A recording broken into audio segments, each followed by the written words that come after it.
Hello everyone, welcome to Rehab Chat, part 2 to lower back pain. In the previous video I talked to you about anterior hip roll contributing to tight lower back. Today guys, we're going to touch base on release of the TFL, glutes activation, and also release of the lower back muscles. I'll talk to you about just using a tennis ball to get some trigger point release through your TFL. If the TFL is quite tight, it inhibits the way that your hip flexors and glutes can control the knee. Most lower back pain can be contributing from a few different postural defects or even imbalances through your hips. Generally, it's all like a domino chain. If something's out on one side, it's going to affect the other side, obviously. So with the TFL, guys, we're trying to improve hip flexion function by releasing that. So what we're doing is just laying flat on the back, nice and simple. Place the tennis ball directly on the front of your hip. Roll it down 1/4 turn and out a 1/4 turn. Then you're going to find if you roll directly on your side and hit that lateral part of your hip there, keep your head neutral and spine neutral the whole time, you will feel immediate pressure in the side of the hip.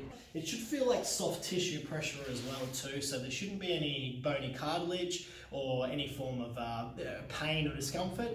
Obviously there's going to be some manipulation discomfort, but we're looking to try and get a little bit of release through there, and I would say to hold that for at least 60 to 90 seconds. Next up, I've chosen the slingshot or hip circle to help stimulate some glute activation. And again, a lot of lower back pain comes from the foundation of your spine being weak, and that can be, of course, imbalances in your glutes or underactive glutes even. Very common if you're working in a seated position all day. Generally, you will find that your glutes have problems with activation when it comes to squat techniques or movements. So what we want to do is try and encourage some blood flow into the glutes and get them stimulated before we do our training or exercise.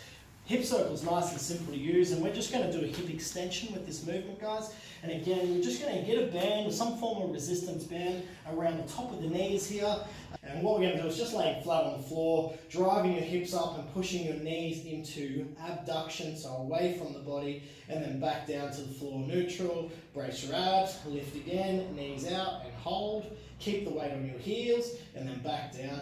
And we're looking for about 3 sets of 10 to 15 there, guys. Have something that will give you a decent resistance. You want to feel the glutes activate, and you should notice as soon as you get up and then hop into a squat position, even when you're doing your squat technique, concentrating on squeezing through the glutes all the way to the top of the movement. Last but not least, this was something I picked up from working with a osteo a few years back, and actually is completely underrated, and I really find that it's one of the most effective techniques to use on releasing the lower back and helping get some of the grumpy lower back muscles like your Erector spinae and your QL to actually let go and stop gripping through that posterior chain and pulling you back down. So pretty straightforward, guys. Laying up against something that's roughly in line with your knee and your hip. We want to stay up butted nice and close against this. Have the knees in flexion, 45-degree angle, and just relaxing here. This is called the spaceman position. Pretty straightforward, but what I get people to do when they're in this position is concentrate on pelvic floor activation. And that is just switching the pelvic floor on lightly and letting it go with the legs elevated here. It is one of the only positions you can get your lower back to release and actually relax. If you're laying flat down on the floor, your hips hold your lower back off the floor, and you don't actually get any kind of release through the lower back muscles there. So again, something up nice and close, lower back flat, stretched out, arms out wide. Try and get those muscles to switch off and relax. Anywhere from up to 5 minutes I find is really good for that. It's basic, give it a try. You might even feel a bit taller when you're done. God knows I need it. So if you like the videos, guys, please give me a like or a share. If not, I'll see you on the next Rehab Chat.